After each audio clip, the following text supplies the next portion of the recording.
ಪುಟ್ಟ ಅಡುಗೆ ಮನೆಯಲ್ಲಿ ನಾನು ಅಡುಗೆ ಮಾಡುವೆನು. ಮೊದಲು ಏನ್ ಮಾಡ್ಬೇಕು? ಗ್ಯಾಸ್ ಒಲೆಯಲ್ಲಿ ಕುಕ್ಕರ್ ಇಟ್ಟು ಮೊದಲು ಅನ್ನವ ಮಾಡುವೆನು.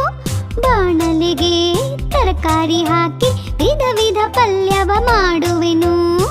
ಏನೋ ಮರ್ತಿದ್ಯಲ್ಲ ಚಿಟ್ಟಿ. ಉಪ್ಪು ಮೆಣಸು ಸಾಕ ಎಂದು ಬಾಯಲ್ಲಿ ಇಟ್ಟು ನೋಡುವೆನು. ಎರಡು ಹಾಕಿ ಸರಿಯಾಗಿ ಪಲ್ಯವ ಮಾಡಿ ಮುಗಿಸುವೆನು. ಆ ದೋಸೆ ವಾಸನೆ ಘಮ ಘಮ ಅಂತಿದ್ಯಲ್ಲ.